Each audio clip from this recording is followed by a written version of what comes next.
नमस्कार दोस्तों, स्वागत है आपका एक बार फिर से आपके अपने YouTube चैनल सुपर आइडियाज पर। आज की इस वीडियो में हम बात करने वाले हैं पितृपक्ष श्राद्ध के नियम के बारे में। कौन कौन से ऐसे नियम हैं जिनका आपको ख्याल रखना चाहिए, जिनका आपको पालन करना चाहिए। आपने अपने बड़े बुजुर्गों से काफ़ी सारे नियमों के बारे में सुना होगा, जैसे कि हम नया मकान, नया वाहन, ऐसी चीज़ें नहीं खरीदते हैं। तो आज की इस वीडियो में उन सभी नियमों के बारे में हम बात करेंगे कि कौन कौन सी चीज़ें हैं जो आप कर सकते हैं और किन-किन नियमों का पालन आपको करना चाहिए, यानी कि कौन-कौन सी चीज़ें हैं जो आपको बिल्कुल भी नहीं करनी चाहिए। आज की इस वीडियो में हम बात करेंगे। सो दोनों ही चीज़ों को जानेंगे, क्या करें या फिर क्या ना करें। तो श्राद्ध पक्ष में सबसे पहले देख लेते हैं कि आपको क्या करना चाहिए। अगर संभव हो आपके लिए तो आप श्राद्ध में सोमवार का दिन व्रत रख सकते हैं, यानी कि हफ्ते में 1 दिन आप जो है व्रत रख सकते हैं। इसके अलावा पितृपक्ष के हर दिन भूखे और ज़रूरतमंद लोगों को आप खाना खिला सकते हैं। ये खाना खिलाना चाहिए आपको, या फिर आपका जिस दिन भी श्राद्ध है, जिस दिन भी आपके घर में किसी तिथि पर श्राद्ध है, उस दिन आप कुछ गरीब लोगों को फल या कुछ खाना या जरूरतमंद लोगों की आप मदद कर सकते हैं। श्राद्ध पक्ष में हनुमान जी के मंदिर जाकर बजरंग बली को चोला चढ़ाना चाहिए। श्राद्ध पक्ष में पिंडदान करना चाहिए। इससे कहते हैं कि पितरों को जल्दी शांति मिलती है, और पितृ पक्ष में पितरों को प्रसन्न करने के लिए दान भी जरूर करना चाहिए। अब हम बात करते हैं कि श्राद्ध पक्ष में ऐसा कौन सा काम है जो आपको नहीं करना चाहिए।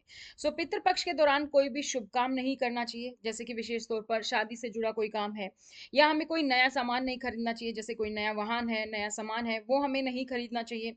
हालांकि जिन लोगों के पेरेंट्स हैं, माता पिता हैं, वो खरीदारी कर सकते हैं। ठीक है। तो इस दौरान मांसाहारी भोजन का सेवन नहीं करना चाहिए। श्राद्ध करने वाले इंसान को नाखून बाल नहीं काटने चाहिए। इस दौरान आप भूल कर भी किसी पशु पक्षी को कष्ट ना दें, बल्कि उन्हें भोजन कराएं, उन्हें सम्मान दें। और त्रिदोष से सबसे ज्यादा बचना है। सबसे अहम होता है त्रिदोष, और वो क्या है, यानी कि नया घर, नई गाड़ी, जमीन, कपड़े, गहने, सजावटी सामान। ये तो हम सबको ही पता है कि ये सारी चीजें जो है खरीदना श्राद्ध के काल में वर्जित है। लेकिन इसके अलावा भी जो हम हर रोज उपयोग करते हैं, ऐसी 3 चीजें हैं जो आपको श्राद्ध में नहीं खरीदनी चाहिए। वो है सरसों का तेल, झाड़ू और नमक। सरसों का तेल आपको श्राद्ध के दौरान नहीं खरीदना चाहिए। इसके शुरू होने से पहले या फिर श्राद्ध पक्ष खत्म होने के बाद ही सरसों का तेल खरीदे। कहा जाता है इससे शनि का प्रकोप होता है। झाड़ू का संबंध भी धन की देवी मां लक्ष्मी से है। पितृ पक्ष में या श्राद्ध में नई झाड़ू खरीदना गरीबी लाता है, और वैसे भी 5 दिन का हमारा दिवाली पर्व आने वाला है, और उस दिन तो हम धनतेरस के दिन झाड़ू खरीदते हैं। नमक, श्राद्ध के दौरान नमक खरीदना भी वर्जित है। बेहतर है कि आप श्राद्ध के भोजन या फिर दान के लिए, अगर आपको नमक दान करना है तो वो आप खरीद लें। ठीक है। इसके अलावा आप जो है सिर्फ जो, अगर नमक बाय चांस खत्म हो भी गया है, इमरजेंसी है, तो आप वो नमक सिर्फ श्राद्ध के दौरान यूज करें, उसके बाद उसको यूज ना करें। पितृ पक्ष में घर पर शुभ मांगलिक कार्य जैसे कि सगाई, मुंडन, अनुष्ठान, गृह प्रवेश आदि ना करें। साथ ही नया वाहन, मकान आदि खरीदारी से बचें। पितृ पक्ष के दौरान कोई भी नई चीज नहीं खरीदनी चाहिए। ना ही मांसाहार भोजन करें, उसका पूरी तरीके से त्याग करें। हो सके तो लहसुन प्याज युक्त भोजन पकाएं। साथ ही खाने के लिए कांच और लोहे के बर्तनों का प्रयोग ना करें। पितृपक्ष के समय आपको खाने पीने की चीजों पर विशेष सावधानी बरतनी होती है, जैसे कि इस समय पर चना, काला नमक, खीरा, सरसों का साग, जीरा, लौकी, ये सब खाने के लिए मना किया जाता है। इसके अलावा बहुत ज़्यादा मिर्च वाला खाना, बैंगन, सफ़ेद तिल, लौकी, मूली, काला नमक, जीरा, सत्तू, मसूर की दाल, चने, सरसों का साग, इनका भी सेवन नहीं करना चाहिए। पितृपक्ष में पितरों के लिए श्राद्ध से जुड़े सभी कार्य सूर्य के प्रकाश में ही कर लेने चाहिए, यानी कि संध्या काल या रात्रि के समय पर श्राद्ध नहीं करना है। और साथ ही कर्ज लेकर भी श्राद्ध नहीं करना है। जो आपकी श्रद्धा है वो आप श्राद्ध करें। ठीक है। तो जो आपकी श्रद्धा है वही आप अपनाएं। ऐसा नहीं है कि आपने कहीं पर देख लिया कि इस तरीके से पूजा करनी चाहिए, ये करना चाहिए। जो आपके घर में होता आ रहा है वही आप करें, लेकिन उसके लिए कर्ज ना लें। जो आपकी श्रद्धा है, जो आपसे बन पड़ता है, उसी तरीके से आप जो अपना श्राद्ध करें। श्राद्ध के खाने को लोहे के बर्तन में नहीं बनाना चाहिए। इसके लिए आप तांबे, पीतल या किसी अन्य धातु के बर्तन का उपयोग कर सकते हैं। हो सके तो पितृपक्ष के दौरान बाल और दाढ़ी ना कटवाएं, इससे आपको धनहानि होती है। श्राद्ध में ग्रह कलह, स्त्रियों, साधुओं का अपमान, बड़े बुजुर्गों की बात ना मानना, बच्चों को कष्ट देना, ऐसा नहीं करनी चाहिए। पूर्वज हमारे बड़े बुजुर्ग हैं। पितर जो हम हैं, हमारे हैं, वो हमारे पूर्वज हैं, बड़े बुजुर्ग हैं।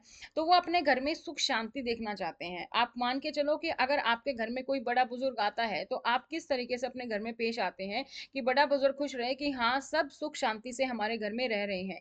तो ये जो पितृ हैं हमारे, जो हमारे पूर्वज हैं, 15 दिन के लिए धरती पर आए हैं, तो आप इनको इसी तरीके से दिखाएं कि वो संतुष्ट हों कि मेरे परिवार में सब कुछ हंसी खुशी है, सब कुछ प्यार से सब लोग रहते हैं। इसके साथ ही आपको अपनी पूजा का पूर्ण पूर्ण मिलता है। अगर आप कलह दिखाएंगे तो पितृ भी नाराज होंगे और आपको अपनी पूजा का पूरा फल नहीं मिलेगा। पितृपक्ष के दौरान भारी भोजन के सेवन से भी बचना चाहिए। शास्त्रों के अनुसार पितृपक्ष के समय में असमय और अकारण यात्रा करना भी वर्जित बताया गया है। बिना उद्देश्य की यात्रा ना करें। यात्रा जरूरी है तो मुहूर्त देखकर निकलें। दिशाशूल का ध्यान रखें। यदि दिशाशूल है और जाना आवश्यक है तो ज्योतिषी उपाय करके यात्रा आराम करें। पितृपक्ष के दिनों में सहवास ना करें, इसे वर्जित माना गया है। भाद्रपद पूर्णिमा से आश्विन अमावस्या तक पितृपक्ष होता है, इसमें पितरों की पूजा की जाती है। इस वजह से इसमें ब्रह्मचारियों के नियमों का पालन किया जाता है, तो आपके पितर आपसे और ज्यादा प्रसन्न होते हैं। पितृपक्ष में किसी से भी झूठ नहीं बोलना चाहिए। इसके अलावा किसी को अपशब्द नहीं कहना है। सट्टा खेलना, किसी के साथ छल कपट करना, इस तरीके के कार्य नहीं करने चाहिए, इससे आपके पितृ देवता नाराज होते हैं। साथ ही श्राद्ध पक्ष में ब्रह्मचार्य का पालन करें। पितृपक्ष में यदि आपके दरवाजे पर कोई भी आया, चाहे वो कोई जानवर हो, साधु हो, उनका अपमान ना करें। इन लोगों का अपमान करने से आपके पितृ नाराज होते हैं। साथ ही घर की चौखट पर यदि कोई गाय है, कुत्ता है, भिखारी आता है तो उसका भी अपमान ना करें। श्राद्ध के दौरान तर्पण के लिए काले तिल का प्रयोग करना चाहिए। इस दौरान भूल कर भी लाल या सफेद तिल का इस्तेमाल ना करें। साथ ही श्राद्ध करने के लिए लोहे के बर्तन का इस्तेमाल ना करें। और जो है आप इस दौरान पीतल के बर्तन में जैसे खाना बना सकते हैं, तांबे के बर्तन में पानी पी सकते हैं, वो आपको करना चाहिए। श्राद्ध के लिए आप जो भोजन बना रहे हैं उसे न तो आप चखें और न ही पहले खुद खाना चाहिए। पहले श्राद्ध के लिए निकालें, क्योंकि कई लोगों की आदत होती है खाना बनाने के बाद चखते हैं, तो वो आप यहाँ पर ना करें। शुद्धिकरण से आपका पूरा का पूरा आप खाना बनाएं। तो ये थी दोस्तों आप सभी लोगों के लिए सारी जानकारी। उम्मीद करते हैं आपको ये जानकारी पसंद आई होगी। इसके अलावा अगर आपके मन में कोई भी सवाल है श्राद्ध को लेकर, तो आप हमें बेझिझक कमेंट सेक्शन में कमेंट कर सकते हैं। आज की इस वीडियो में इतना ही, फिर मिलेंगे नई जानकारी के साथ। तब तक धन्यवाद।